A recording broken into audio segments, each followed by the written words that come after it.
bersyukur kepada Tuhan malam hari ini. Tuhan memberikan kesempatan bagi kita untuk bisa bersama-sama beribadah kepada Tuhan. Walaupun WL belum masuk, tapi itu tidak menjadi penghalang kita untuk bisa bersama-sama beribadah kepada Tuhan. Sebelum kita melanjutkan pujian kepada Tuhan, mari kita bersama-sama berdoa kepada Tuhan. Bapa dalam surga, terima kasih buat kesempatan yang Tuhan berikan bagi kami pada malam hari ini. Kami bersyukur karena Tuhan masih baik bagi kami, sehingga kami boleh bertemu melalui Zoom malam hari ini. Semua karena anugerah-Mu Tuhan. Dimanapun kami berada saat ini, di pelosok tanah air ini, Tuhan senantiasa memberkati kami, sehingga pada malam hari ini, Tuhan menolong kami. Saat ini kami memuji Tuhan, bahkan mendengarkan firman Tuhan, kiranya Engkau yang memberkati kami. Terima kasih Tuhan. Kami siap untuk memuji Tuhan, dan mendengarkan firman Tuhan. Amin. Teman-teman sekalian, kita nyanyikan pujian kepada Tuhan yang berjudul Aku Hendak Bersyukur pada Tuhan. Nanti Bang Tri bisa share lagu ini, teman-teman bisa ini.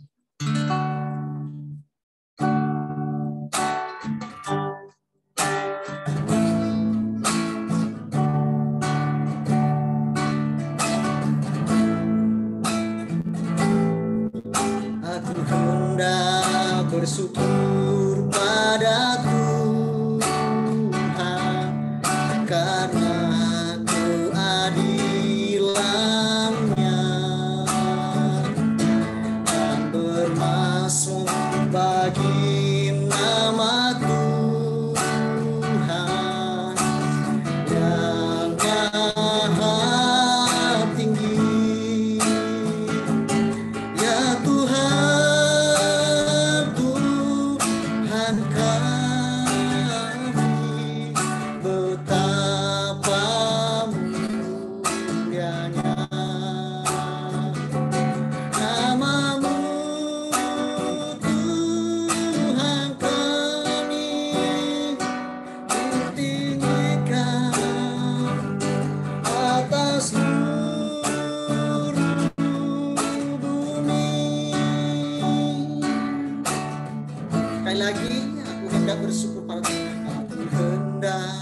bersyukur pada Tuhan karena keadilan-Nya dan bermasmur bagi nama Tuhan yang maha tinggi. Ya Tuhan,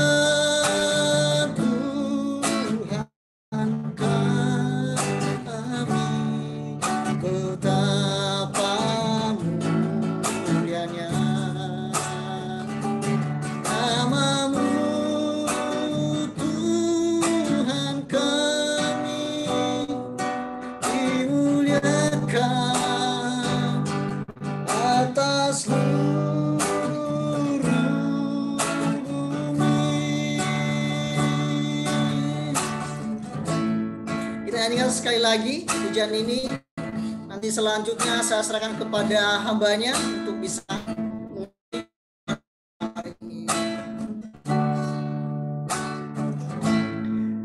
Aku hendak bersyukur pada Tuhan karena keadilan-Nya dan bermasmur bagi nama Tuhan yang maha tinggi. Ya Tuhan, Tuhan kami, betapa mulianya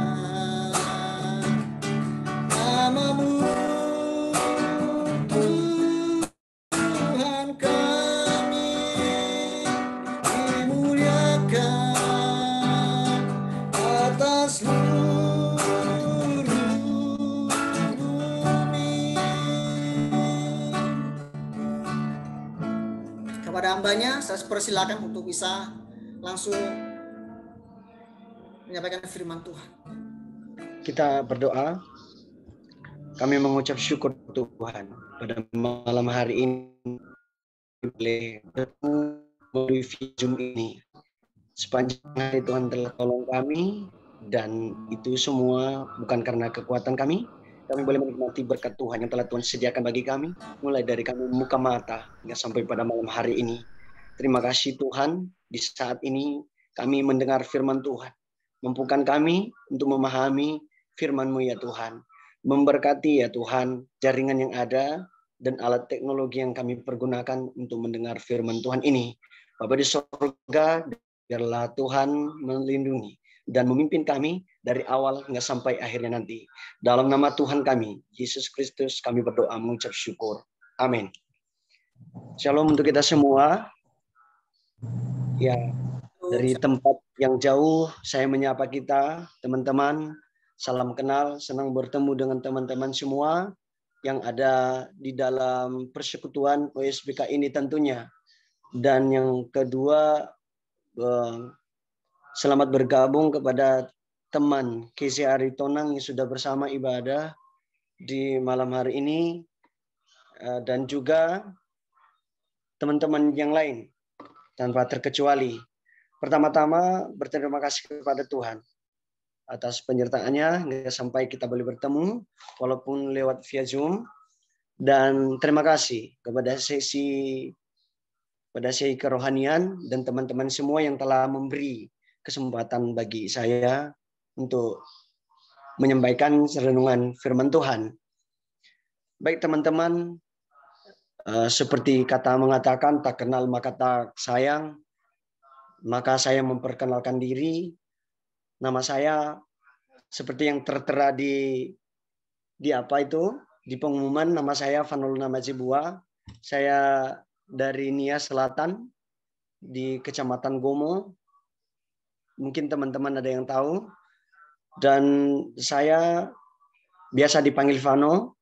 Kemudian saya menuntut ilmu teologi di STT BMB Medan sesama dengan teman kita Mei dan juga Kak Riang Lauli.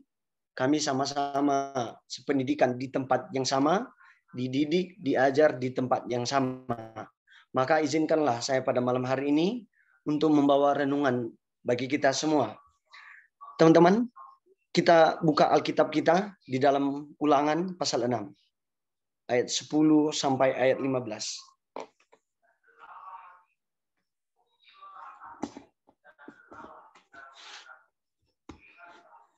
Sekali lagi di dalam kitab Ulangan pasal 6 ayatnya yang ke-10 sampai ayat yang ke-15. Saya akan membacakannya untuk kita semua. Teman-teman boleh perhatikan Alkitab masing-masing. Saya membacanya. Begini firman Tuhan ayatnya ke-10.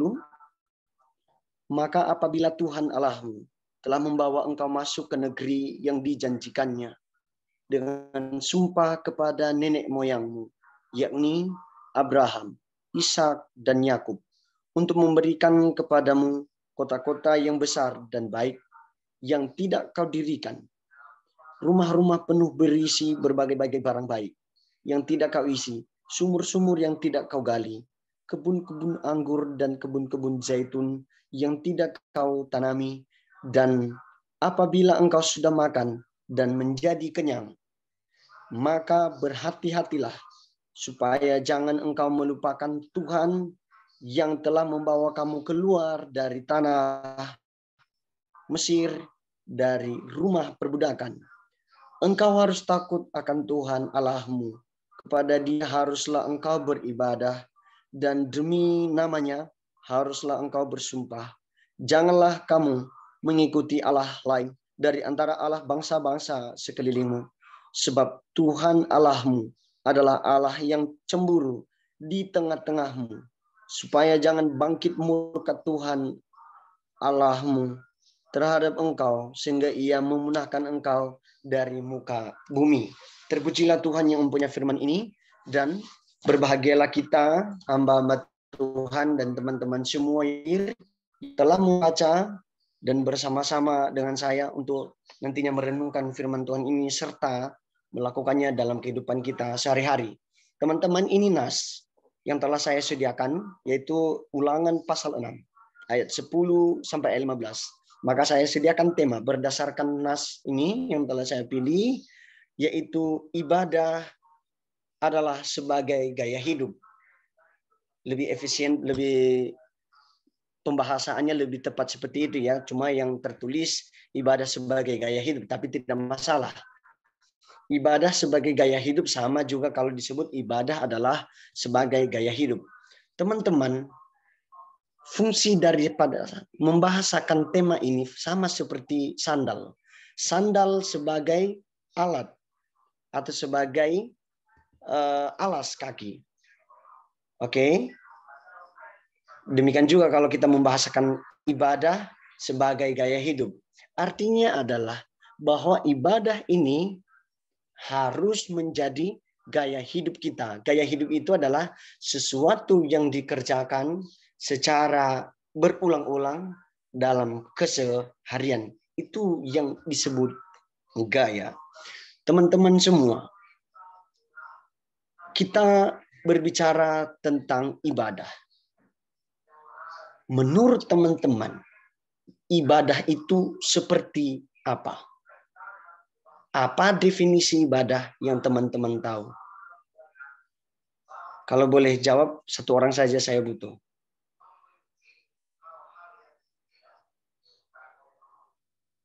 Tapi kalau malu-malu tidak masalah juga, biar saya aja yang jawab. Ada? Baik, saya jawab saja karena ada yang malu-malu, ada yang pura-pura ini, mana tahu takut ilmunya dicuri, tidak masalah. Jadi begini, ibadah itu ada begitu banyak yang salah memaknainya. Saya terjun lapangan, bertanya kepada jemaat-jemaat yang ada di Nias, khususnya di tempat saya ibadah.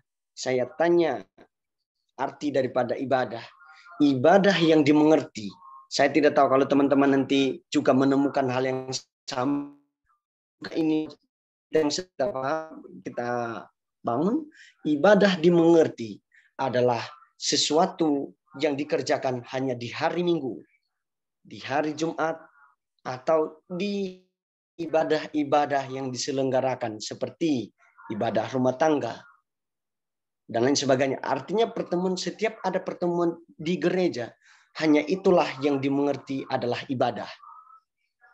Berarti di luar daripada itu tidak disebut ibadah. Maka kesimpulannya adalah yang dimengerti ibadah oleh mereka atau juga termasuk siapa saja adalah ketika datang ke gereja atau ketika mengikuti persekutuan gereja. Sampai di sini, apakah definisi ibadah sampai di situ benar atau tidak? Saya katakan definisi ibadah kalau hanya sejauh itu masih timpang. Nilainya masih 50%. Tapi ingat, supaya menjadi 100% definisi daripada ibadah, maka ibadah itu jangan hanya dimengerti secara komunal. Yang dimengerti ibadah yang datang tadi di persekutuan gereja itu adalah ibadah secara komunal. Tapi ibadah secara lain juga ada, namanya adalah ibadah personal. Maka definisi atau bagian daripada ibadah itu ada dua.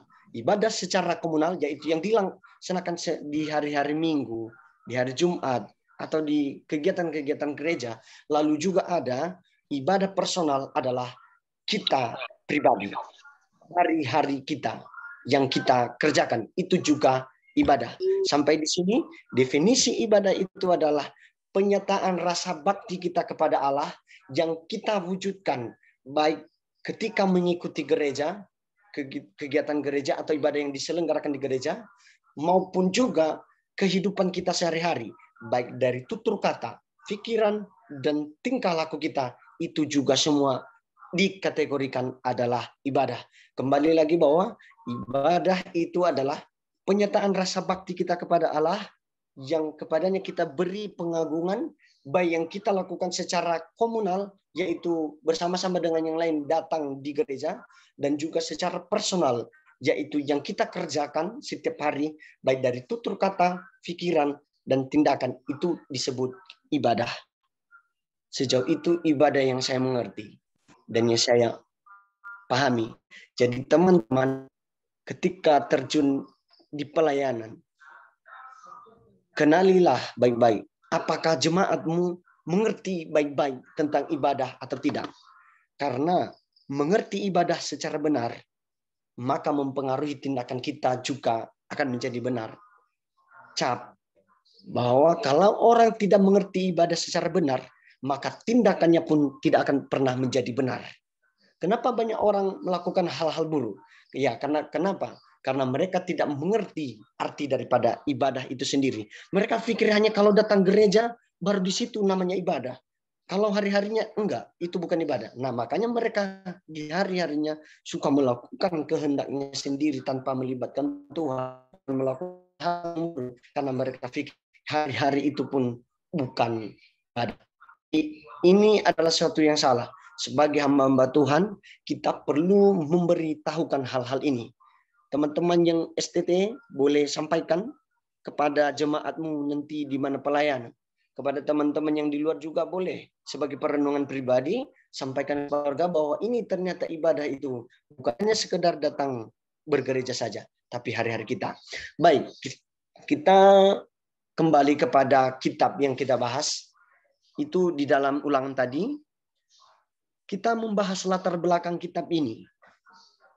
Latar belakang kitab Ulangan pasal 6 ini, atau secara umum dulu, kitab Ulangan ini ditulis oleh Musa dengan tujuan yang pertama adalah yang di dalamnya ada beberapa hal yang disampaikan di dalam kitab Ulangan secara khusus, yaitu yang pertama, Musa sedang mengadakan ini berupa amanat perpisahan Musa terhadap orang-orang Israel angkatan baru. Latar belakangnya adalah ini kitab ditulis, di dalamnya mengandung kata-kata amanat, nasihat, ingatan terhadap kepada orang-orang Israel angkatan baru. Maksudnya angkatan baru adalah mereka generasi-generasi yang baru. Kenapa? Yang lama itu sudah ada yang meninggal, sudah ada yang mati sepanjang perjalanan. Ini posisi mereka sedang di padang gurun. Mereka belum sampai di tanah perjanjian yang Tuhan janjikan, yaitu tanah Kanaan. Nah, di sini hampir mendekati mereka memasuki tanah Kanaan. Dan ini juga berbicara tentang sebelum Musa meninggal, ia menyampaikan amanat kepada bangsa Israel. Makanya kitab ini disebut Ulangan, yang artinya adalah mengisahkan kembali, mengulas kembali. Apa yang diulas adalah pesan-pesan Tuhan dulu. Perkara-perkara yang telah Tuhan kerjakan dari dahulu. Mulai mereka keluar dari tanah Mesir dan sampai mereka nantinya di padang gurun itu. Di sini perhatikan di ayat 10. Maka apabila, kalau kalimat disebut maka itu ada indikasi bahwa ada sesuatu yang kita harus tempuh nantinya. Dan akan kita ketemui, maka kata maka itu merupakan sebuah memo bagi kita bahwa ketika nanti, ya seperti itu. Maka begini, ayat 10, maka apabila Tuhan Allahmu telah membawa engkau masuk ke negeri yang dijanjikannya, yaitu negeri tanah Kanaan, dengan sumpah kepada nenek moyangmu. Nenek moyang Israel adalah Abraham, Ishak, dan Yakub, yaitu memberikan kepadamu kota-kota yang besar dan baik yang tidak kau dirikan. Ini Musa sedang memberi nasihat kepada bangsa Israel bahwa maka apabila, ini kan mengindikasikan bahwa belum mereka sampai di tempat yang Tuhan janjikan itu, masih belum. Tapi sudah kian diingatkan. Maka apabila Tuhan nanti mengantarkan kamu ke tanah Kanaan itu, maka ingat baik-baik. Perhatikan ayatnya yang ke-12. Maka berhati-hatilah supaya jangan engkau melupakan Tuhan yang telah membawa kamu keluar dari tanah Mesir, dari rumah perbudakan. Teman-teman semua, oleh karena itu, maka kita perlu membahas tema ini dengan kita mendirikan beberapa poin. Supaya kita makin mengingat. Yang pertama tadi adalah temanya ibadah sebagai gaya hidup. Secara konteks teks ini kita sudah mengenali tadi, yaitu ini sedang bangsa Israel sedang dinasihati oleh Musa, oleh hambanya Musa. Maka apa itu juga yang disebut gaya hidup? Ibadah saya sudah jelaskan. Sekarang gaya hidup. Gaya hidup apa yang kita masuk di sini? Apa maksudnya gaya hidup? Gaya hidup itu adalah sesuatu yang kita sudah kerjakan secara berulang-ulang dan itu tanpa ada gangguan lagi sudah menjadi habitnya kita. Misalnya kalau dia perempuan, dia suka pakai gincu setelah selesai mandi. Setelah itu dia sisir rambut. Setelah itu dia berpenampilan elok. Kalau dia laki-laki, dia harus terlihat ganteng. Dia harus terlihat keren. Dan dia stylenya bagus. Dan gayanya harus seperti laki-laki. Itu yang disebut gaya hidup. Secara khusus. Ya, secara khusus tentang ibadah.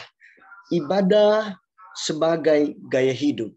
Mengerti ibadah yang saya maksud tadi adalah rasa pengagungan kepada Tuhan itu harus menjadi gaya hidup kita.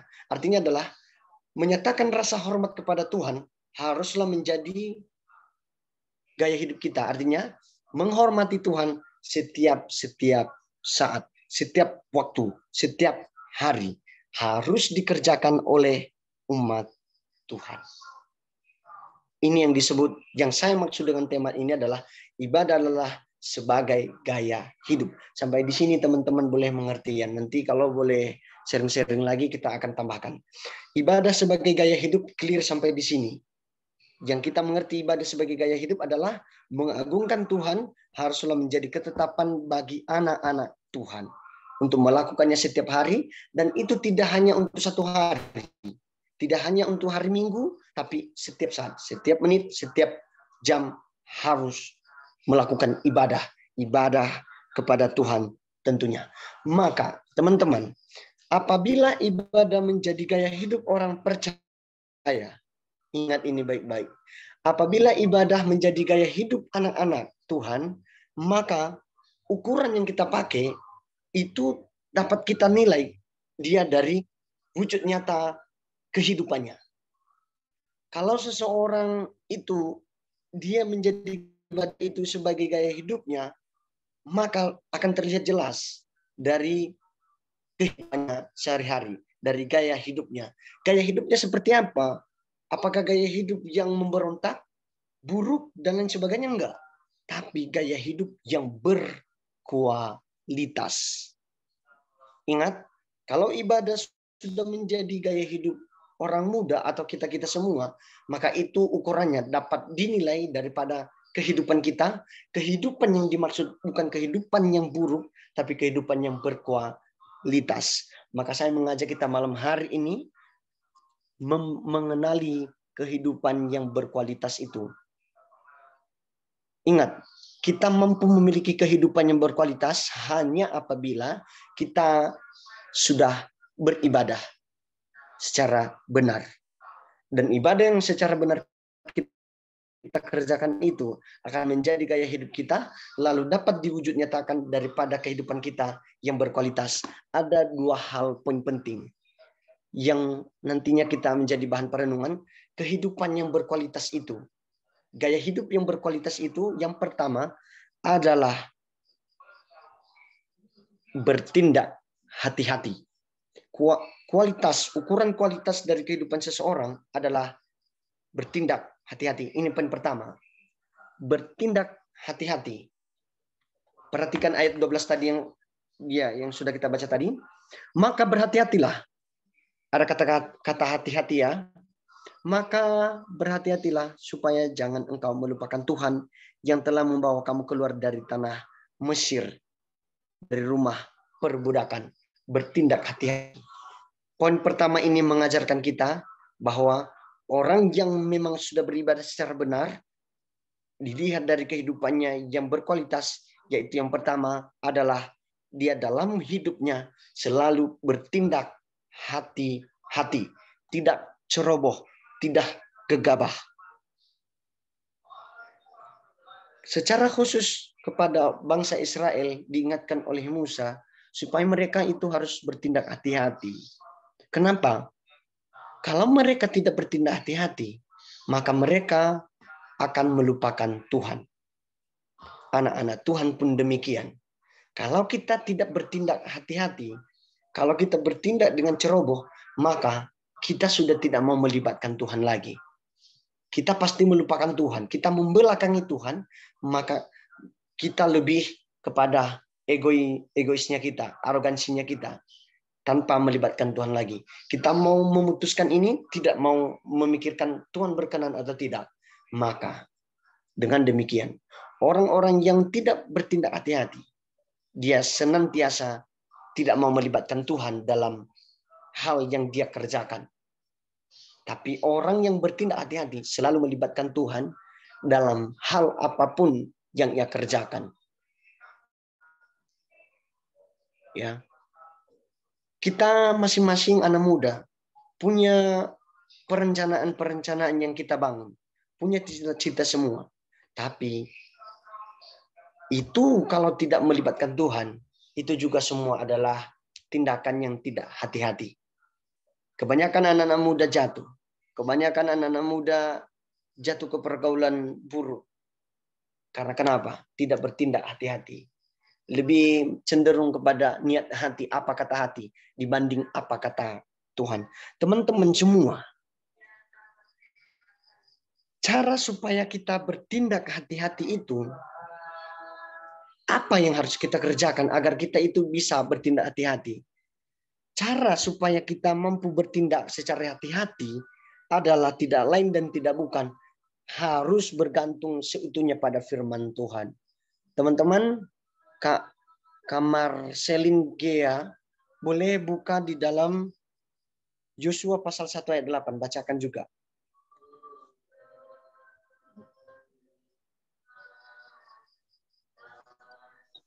Yosua berapa, Kak? Yosua pasal 1 ayat 8.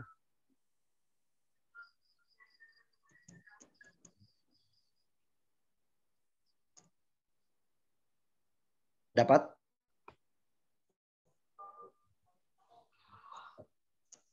Sebentar ya.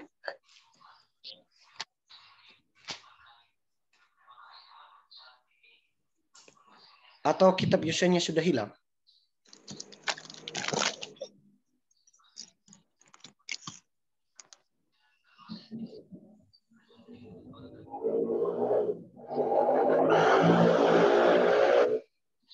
Kalau nggak dapat,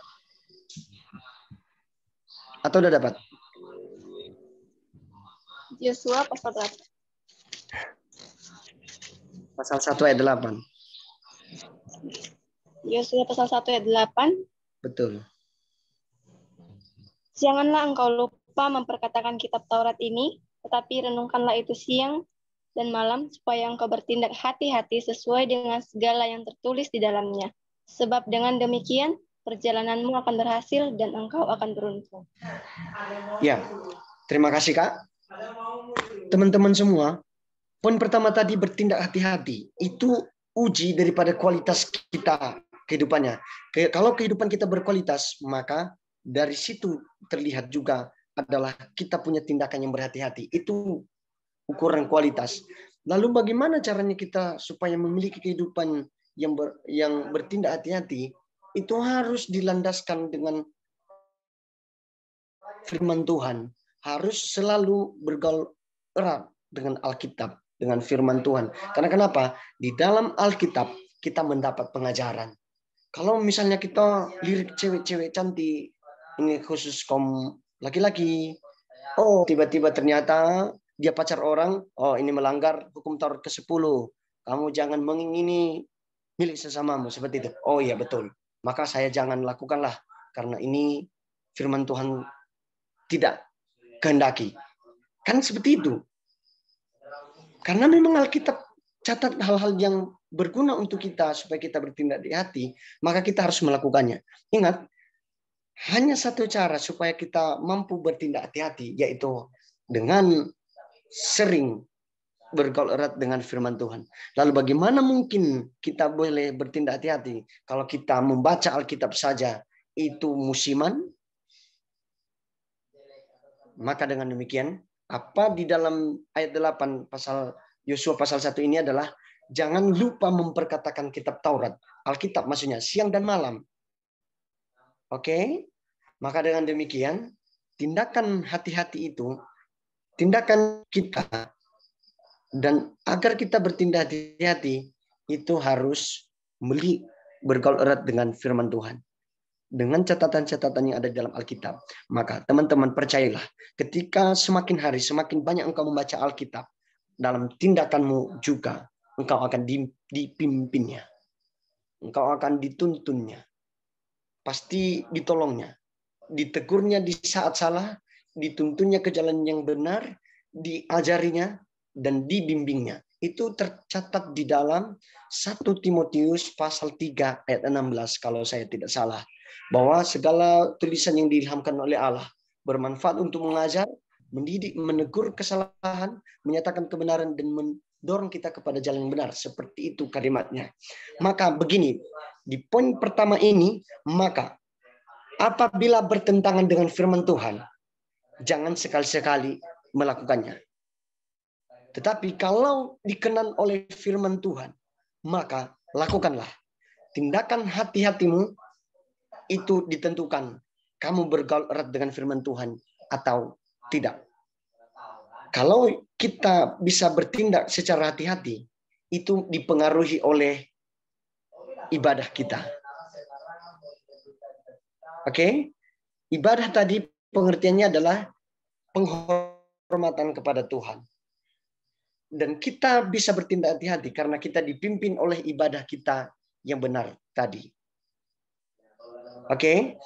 Kualitas kehidupan seseorang itu diukur dari caranya bertindak. Tindakannya ceroboh atau tidak? Ya, maka tindakan orang-orang yang sudah beribadah yang menjadikan ibadah sebagai gaya hidupnya adalah ia sendiri bertindak hati-hati. Kalau firman Tuhan tidak kenan, jangan dilakukan. Tapi kalau firman Tuhan iya kan, maka lakukan. Poin yang kedua, ukuran daripada orang yang menjadikan ibadah sebagai gaya hidupnya itu takut akan Tuhan. Itu poin yang kedua. Poin yang kedua adalah dia takut akan Tuhan. Teman-teman, takut akan Tuhan ini jangan dimengerti sama seperti ketika kita ada musuh di depan kita, lalu kita menyembunyikan diri. Kenapa kita menyembunyikan diri? Karena kita takutnya. Sama seperti Ferdi Sambo menembak si Joshua. Kan seperti itu. Dia pasti takut. Enggak. Misalkan si almarhum Joshua masih hidup, pasti dia takut ketemu si Ferdi Sambo. Kenapa? Karena itu musuh dia. Tapi karena sudah almarhum maka tidak, rasa takut itu tidak ada lagi. Tapi maksud saya adalah takut yang dimengerti bukan seperti itu. Takut kepada Tuhan bukan seperti itu. Bukan kita lari lalu bersembunyi di dalam selimut, tidur terus dari pagi sampai pagi besok. Bukan seperti itu. Tapi takut yang dimengerti adalah membenci kejahatan. Ini takut akan Tuhan. Dengar ini baik-baik teman-teman. Takut akan Tuhan itu pertama adalah membenci kejahatan, membenci kesombongan, kecongkakan, dan tingkah laku yang jahat, lalu mulut yang penuh muslihat. Ini kata-kata saya bukan, tapi firman Tuhan ajarkan. Teman-teman, Bang Fize, bacakan Bang Amsal pasal 8 ayat 13. Minta maaf kalau saya khotbah harus 2,5 jam. Harus lama. Amsal pasal 8 ayat 13. Amsal 8 ayat 13, demikian firman Tuhan. Takut akan Tuhan, ia membenci kejahatan. Dan benci pada kesombongan, kecokakan laku yang jahat, dan mulut penuh tipu muslihat. Terima kasih, Kak. Itu ya, takut akan Tuhan itu seperti yang saya baca tadi. Itu ada tertera di dalam Amsal pasal 8 ayat 13. Jadi takut akan Tuhan bukan lari, bukan bersembunyi, tapi menjauhi hal-hal yang jahat dan yang tidak dikenan oleh Tuhan. Kalau ada kita mengatakan diri kita takut akan Tuhan, lalu kita suka kejahatan, kita suka kesombongan, kita suka congkak, tingkah laku kita tingkah laku jahat, mulut kita penuh muslihat, sebenarnya kamu tidak sedang takut akan Tuhan. Tapi kita sedang apa? Kita sedang tidak takut akan Tuhan. Itu aja. Tapi ingat, kalau kita takut akan Tuhan, ukurannya adalah kita menjauhi kejahatan. Satu hal yang mau saya tekankan kepada kita malam hari ini, yang bagi kita takut akan Tuhan ini adalah mulut yang penuh muslihat. Mulut itu yang dimaksud di sini adalah kata-kata yang keluar dari mulut ini. Memprasaranai. Dia hanya alat indera kita. Yang dekat dari mulut itu adalah kata-kata, kalimat-kalimat. Teman-teman tahu apa yang merupakan anugerah Tuhan yang paling terbesar dan unik dalam kehidupan manusia. Yang ini adalah membedakan dia dari ciptaan lain. Teman-teman tahu?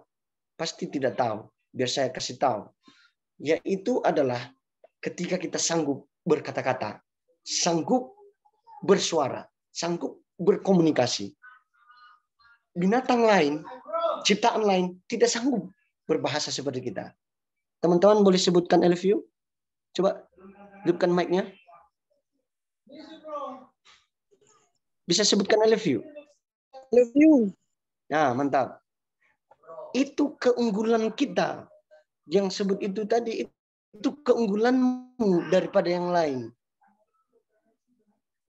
Kalau ciptaan lain tidak sanggup dengan hal itu, yang pasang emot ketawa, dia korban-korban di dalam ini. Teman-teman, ciptaan lain bisa berbicara.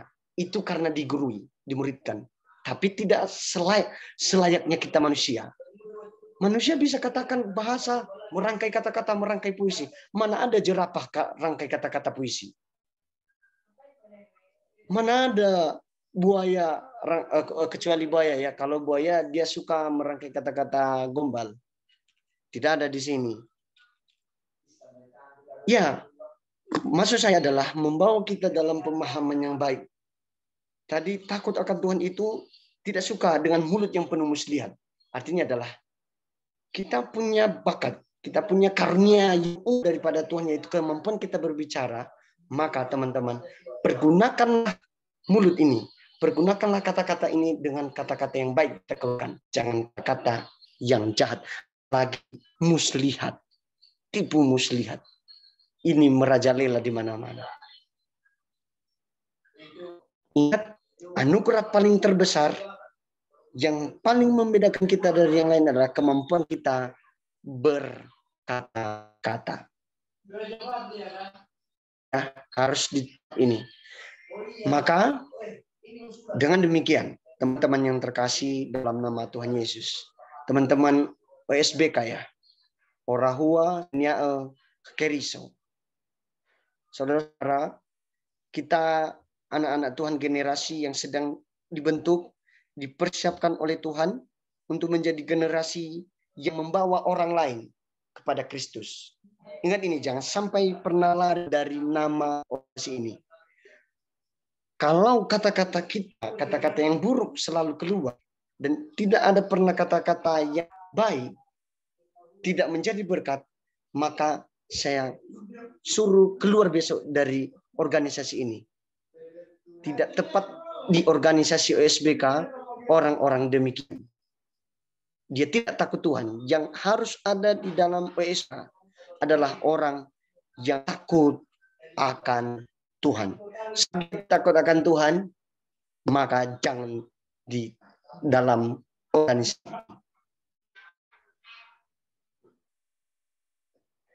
dalam takut akan Tuhan juga ada ketentraman yang besar. Ketentraman maksudnya adalah kedamaian, sejahtera. Bahkan ada perlindungan bagi anak-anaknya. Ada yang sudah punya ini? Tidak ada ya? Ya, kita semua muda-muda. Oh, enggak ada. Thank you. Amsal pasal 4 masih proses. Ya, kita aminkan ya.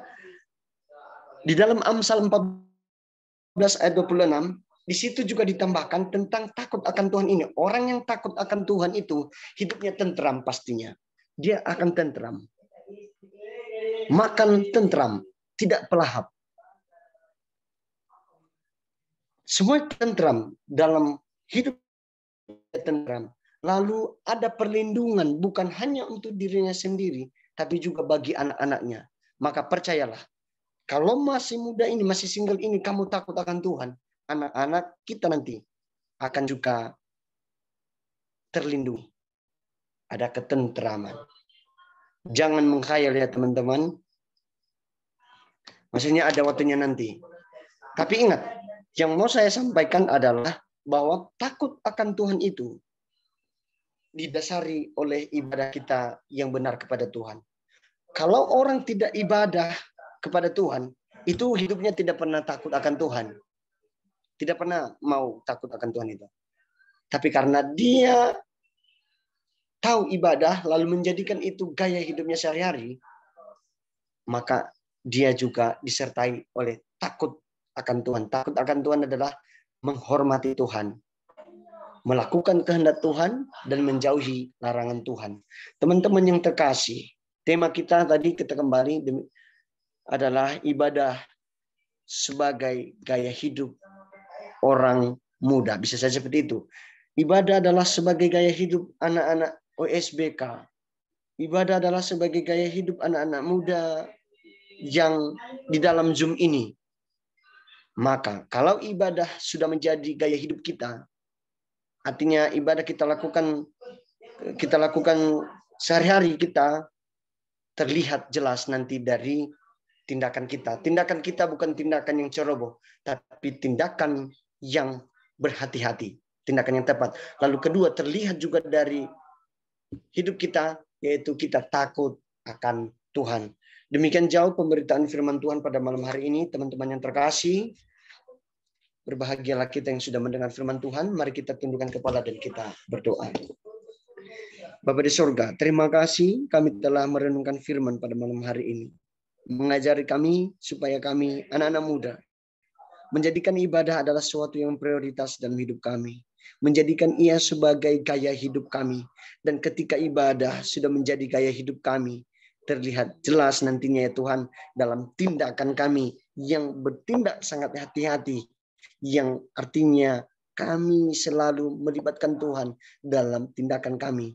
Kami mau berbuat segala sesuatu, selalu kami mempertanyakan Tuhan, Tuhan berkenan atau tidak. Dan kemudian Tuhan, jika menjadi gaya hidup kami, maka nantinya bahwa kami taat akan Tuhan. Ini Tuhan mampukan kami untuk mengerjakannya, agar kami menjadi orang-orang yang beribadah kepada Tuhan. Pengertian ibadah sudah kami dapati. Kami hidup di dalam ibadah yang benar. Terima kasih Tuhan. Hamba telah menyampaikan firman Tuhan pada malam hari ini. Biarlah anak-anak Tuhan yang mengikuti Zoom ini diberkati oleh firman Tuhan yang telah hamba sampaikan. Hamba pemberita. Dan saya percaya Roh Kudus Tuhan memberi pemahaman kepada teman-teman semua yang mengikuti dimanapun mereka berada. Tuhan Bapa surga, bentar kami akan meneruskan kegiatan pada seterusnya. Tuhan kami selalu menyerahkan ke dalam tangan. Dalam nama Tuhan Yesus kami berdoa. Amin. Shalom teman-teman.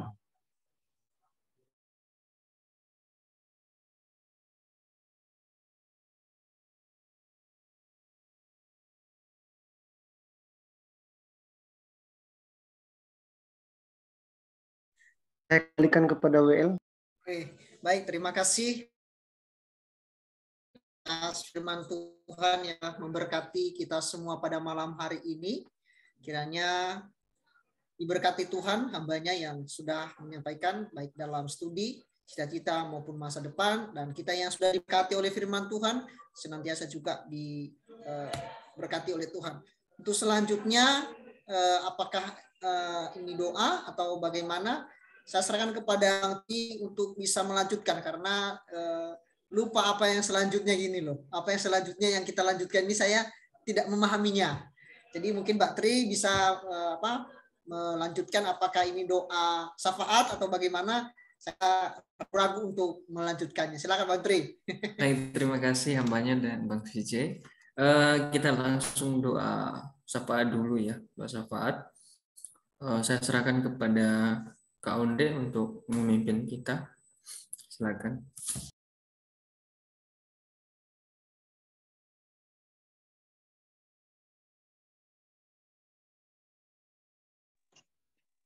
Baik, terima kasih kesempatannya.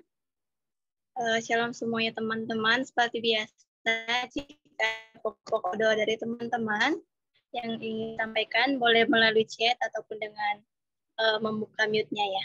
Dipersilakan.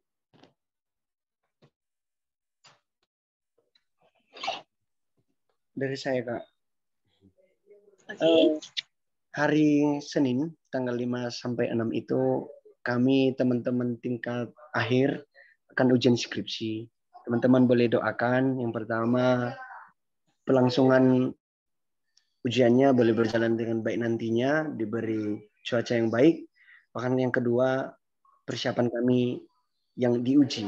Kami peserta ujian. Ketiga adalah mendoakan juga dosen-dosen penguji. Itu aja dari saya. Oke, baik. Ada lagi teman-teman?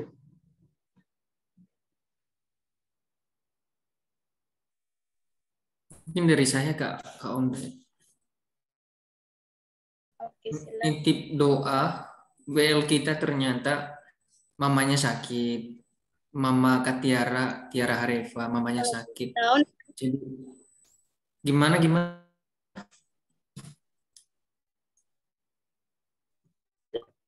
Jadi itu nitip doa aja. Mamanya lagi sakit, mamanya WL kita sebenarnya malam hari ini, mamanya Tiara. Jadi itu Kak, berdoa juga buat komunitas kita, pengurus dan anggota semua. Terima kasih. Oke, ada lagi teman?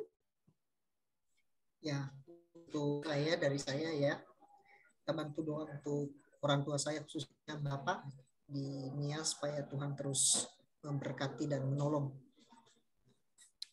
Biar Tuhan aja yang tahu masalahnya apa, tapi bantu doa saja supaya orang tua tetap dalam itu saja. Terima kasih. Oke, ada lagi yang lain? Shalom, selamat malam semuanya. Shalom ke atas. Minta dukungan dalam doa ya. Kami nggak tahu kalau tanggal 5 atau tanggal ini kami sidang. Ya, berhubungan juga ketua yayasan kami udah meninggal, mungkin di kecil nanti. Ya, biarlah di sidangnya nanti berjalan dengan lancar ya. Dan berdoa karena tadi ditelepon juga dalam pekerjaan ya, semoga Tuhan memberkati ya. Sebenarnya berat meninggalkan Jakarta ya, bagaimana lagi dalam pekerjaan. Itu aja deh.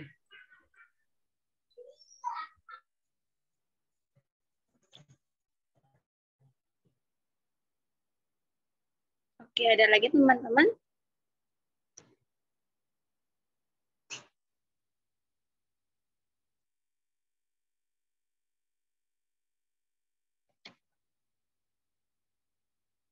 Dari K. Oke, sepertinya tidak ada lagi ya. Ada K.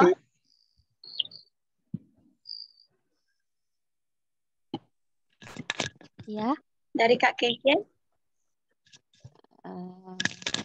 Mungkin dari saya bantu doa dalam penyusunan judul. Mungkin tanggal 19 harus sudah ada draft proposal skripsinya. Biar Tuhan tolong dalam memampukan mencari jurnal-jurnal yang ada. Terima kasih. Oke Kak, terima kasih.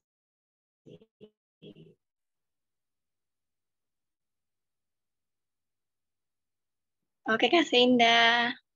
Ada lagi?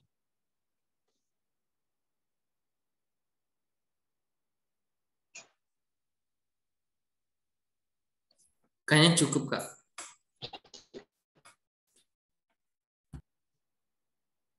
Oh, kalau tidak ada lagi teman-teman, kita langsung saja.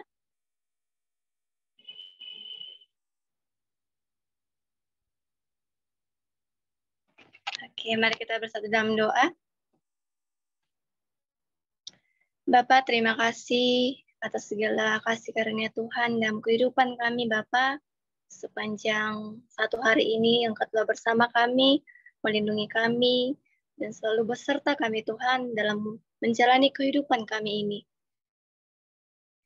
Bapak yang baik, inilah kami, Tuhan, yang telah berkumpul di dalam Zoom ini untuk melakukan ibadah, Bapak. Berkati kami Tuhan, dan Engkau telah memberkati kami dari awal hingga sampai saat ini Tuhan, dan sebentar lagi akan kami akhiri ibadah ini. Tuhan Yesus telah bersama kami, memberkati kami dan melindungi kami. Bapa yang baik, kami serahkan Tuhan hidup kami ke dalam tangan-Mu, khususnya Bapa, atas firman-Mu yang telah disampaikan oleh hamba-Mu pada malam hari ini, yang mengajarkan kami untuk lebih bertindak hati-hati Bapa dengan mengenali kehidupan yang berkualitas dan beribadah dengan gaya hidup yang benar.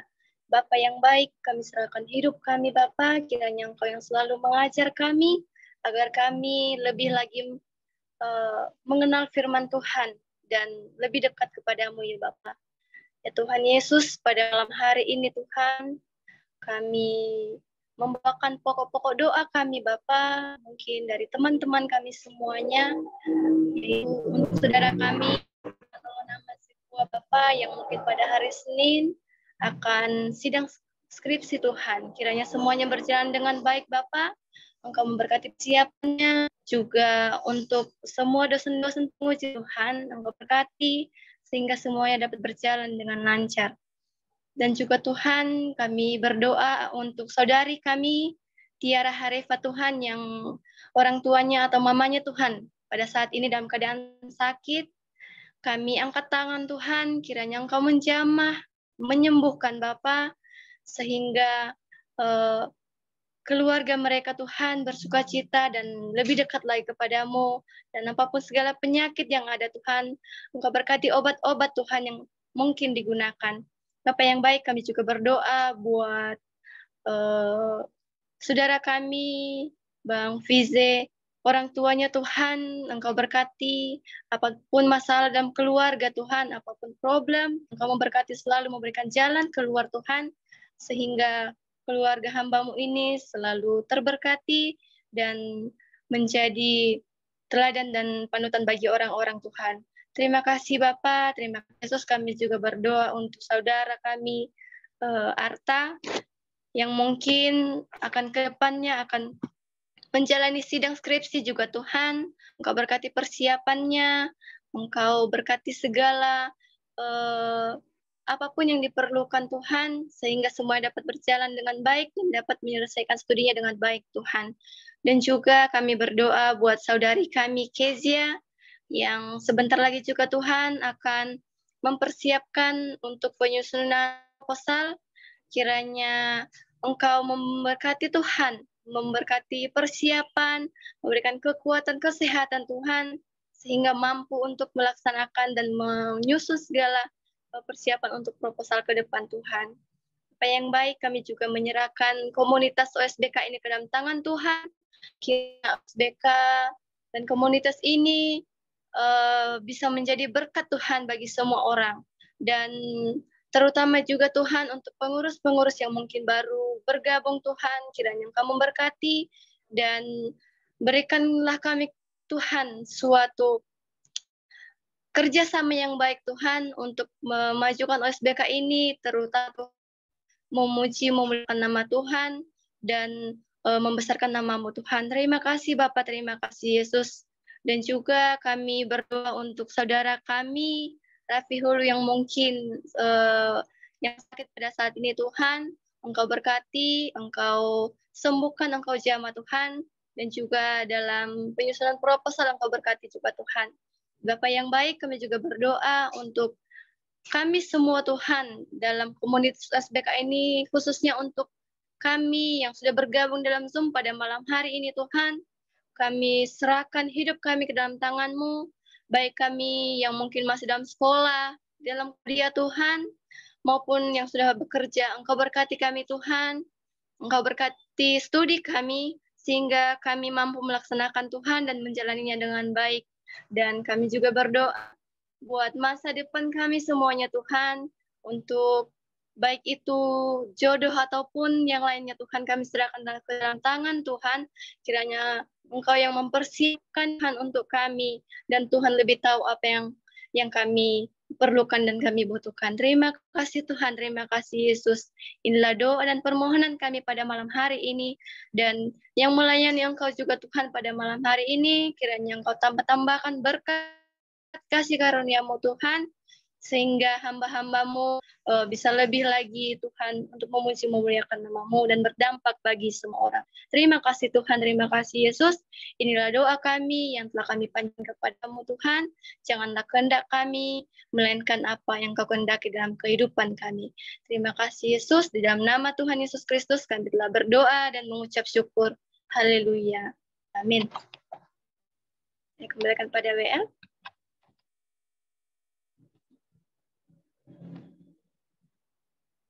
Atau Katriaman mau. Oke, baik. Baik, terima kasih Kak Onde sudah bawa kita dalam doa syafaat malam hari ini. Sekarang sebelum kita melanjutkan sharing atau hal-hal yang lain, mungkin ada pengumuman yang disampaikan oleh teman-teman pengurus. Kak Seindah. Pak Ketua. Mau aja, Tri. Saya masih di jalan ini. Baik. Mau pulang. Baik, saya mengikuti instruksi Pak Ketua. Kak Seindah. Oke, saya aja ya. Baik, saya mewakili teman-teman pengurus. Pertama, terima kasih buat Bang Vano ya, yang sudah berbagi kebenaran firman Tuhan malam hari ini. Kiranya apa yang sudah dibagikan, apa yang sudah ditaburkan tidak sia-sia ya. Kita bisa, teman-teman semua bisa mengambil hikmat dan kita bisa mengaplikasikan dalam setiap pelayanan kita, bukan hanya dalam pelayanan, dalam setiap pribadi kita juga. Terima kasih, dan juga kepada Bang VJ yang sudah mengambil alih dadakan menggantikan WL kita malam hari ini, dan kepada teman-teman semua yang sudah bergabung pada malam ini. Yang kedua, untuk minggu depan ibadah kita masih tetap jam yang sama, setiap hari Kamis jam 7.30.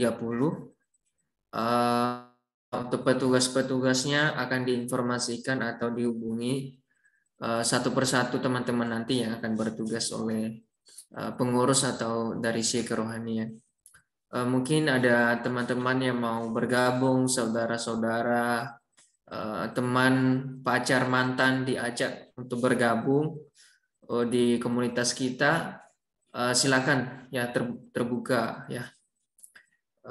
Semuanya apa yang kita lakukan untuk kemuliaan Tuhan. Mungkin bisa menghubungi pengurus-pengurus atau di flyer kita tadi ada nomor-nomor yang adminnya, bisa menghubungi di situ. Kami juga mengajak teman-teman untuk bergabung di media sosial kita. Di grup Facebook ada komunitas OSBK, TikTok komunitas OSBK 06, dan juga di Instagram bisa mengikuti namanya Community OSBK. Jadi teman-teman bisa mengikuti informasi semua di situ. Itu aja sih pengumuman dari saya mewakili teman-teman, dan juga bisa mengikuti di YouTube kita ya, di channel OSBK. Jadi sebelum lanjut untuk selanjutnya, mungkin ada teman-teman yang baru bergabung.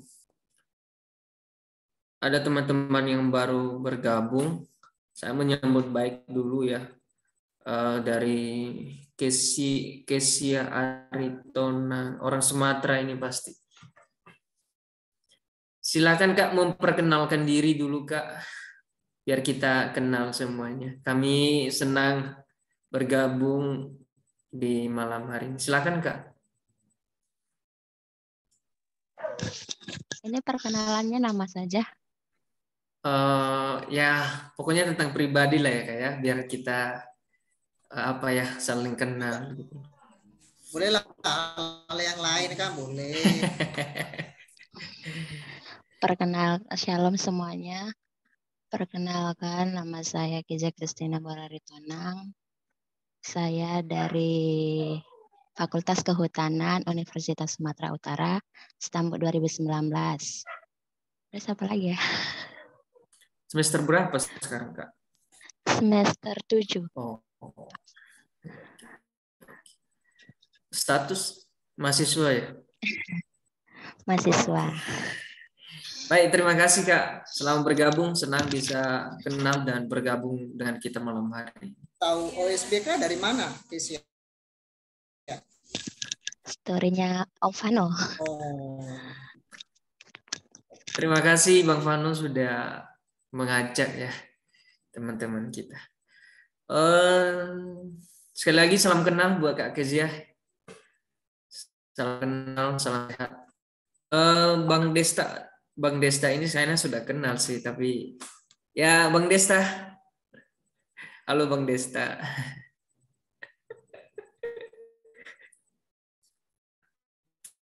Halo Abang Desta. Mungkin lagi sibuk sih. Halo Bang. Silakan Bang memperkenalkan diri Bang.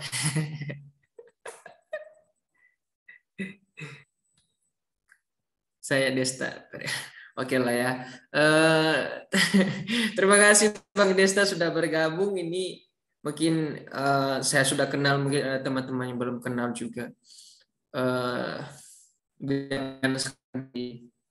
Mana itu Bang? Di rumah Bang Desta itu loh Bang Arta. Di panti mana itu yang punya rumah? Oh ya, rumah kasih Eneas. Ya. Jadi pelayanan di situ teman-teman di Gunung Story ya. Salam kenal. Lagi kuliah malam ya. Oke. Baik. Terima kasih Bang Desta dan semua teman-teman sudah bergabung. Mungkin itu aja pengumuman dan penyambutan buat teman-teman yang baru bergabung. Oke. Sekarang mungkin ada yang mau disampaikan teman-teman. Kita sharing 20.42 berarti ada waktu kita 15 menit lah ya. Untuk sharing firman Tuhan atau ada kesaksian dari teman-teman. Saya kasih waktu dan kesempatan buat teman-teman. Mungkin ada yang diberkati lewat kebenaran firman Tuhan. Takut akan Tuhan itu susah loh. Jadi namanya aja taat. Kalau diganti-ganti tulisannya dari depan tetap taat, dari belakang tetap taat, jadi susah. Jadi mungkin ada teman-teman yang mau berbagi atau diberkati lewat kebenaran firman Tuhan. Kita ada waktu sharing atau ada yang ditanya-tanya mungkin. Saya persilakan 15 menit. Silakan teman-teman.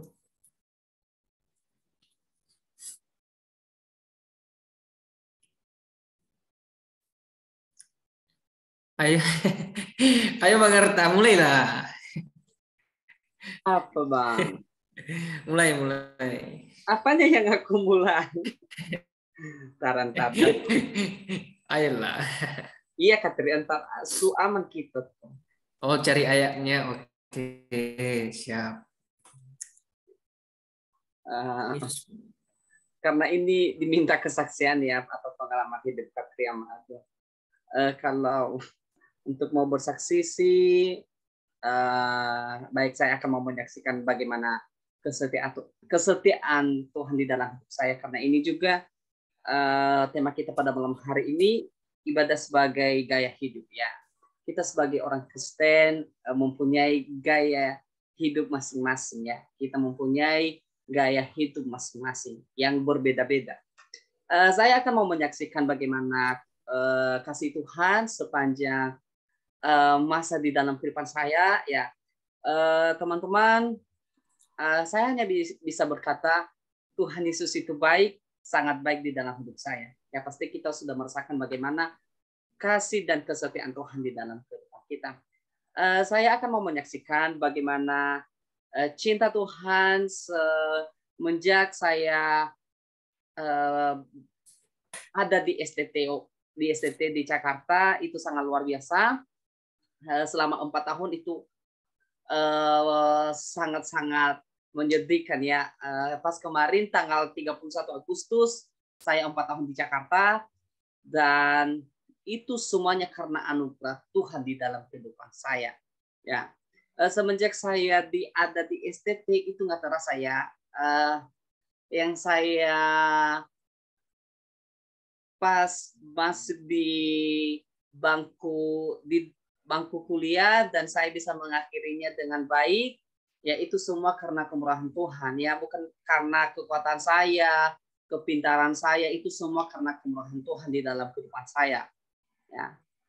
Dan tinggal menunggu wisuda, menunggu sidang, ya baru saya menikmati hasilnya nanti. Itu karena semua anugerah Tuhan. Ya, walaupun banyak prosesnya, walaupun banyak tantangannya, kita datang di STT, kita dibentuk, yang dulunya keras kepala akhirnya digoyangkan ya, bisa bisa dilembutkan supaya mempunyai ciri khas seperti Tuhan Yesus, yang mempunyai karakter Kristus ya, yang dulunya melawan dan masuk di STT akhirnya berubah 80 derajat ya, 80 derajat atau 80% ya, 80% perubahannya itu semua karena kemurahan Tuhan ya. Karena kita hanya bisa mengikuti proses, tetapi jangan banyak protes. Ikutin aja alurnya dan kita hanya menikmati hasilnya. Ya. Jangan banyak protes ya, ikut prosesnya. Prosesnya itu tidak gampang ya. Tidak gampang, banyak bunga-bunga hidup nanti yang kita dapat, dan itu menjadi pengalaman bagi kita semuanya. Ya. Mungkin Katriaman masih dalam tahun depan udah wisuda ya, Katriaman sudah menikmati prosesnya ya. Sama kakak yang khotbah malam hari ini, kita sudah menikmati prosesnya Tuhan. Nah, terus bagaimana kita hidup di dalam prosesnya itu ya, kita harus tetap dibentuk, tetap diproses ya. Dengan adanya semua masalah-masalah yang kita hadapi, kita bisa menjadi dewasa ya, yang dulunya kita cengen dan akhirnya kita bisa mandiri ya. Itu saja kesaksian yang saya sampaikan malam hari ini ya. Sekali lagi saya hanya ingin berkata Tuhan Yesus itu baik dan sangat baik ya. Tuhan itu setia, bagi siapa yang berpengharapan padanya tidak akan sia-sia. Itu aja Katri, shalom. Terima kasih Bang Arta, sungguh luar biasa ya bagaimana kasih Tuhan yang dirasakan dalam kehidupan perjalanan hidup Bang Arta dan juga kita semua. Karena saya melihat 1, 2, 3, 4, 5, 6, 7 orang, jadi mungkin ada kegiatan yang lain. Jadi kita akan mengakhiri saja untuk ibadah atau kegiatan persekutuan kita malam hari ini. Untuk doa penutup dan sekalian doa berkat, saya kembalikan kepada yang menyampaikan firman Tuhan.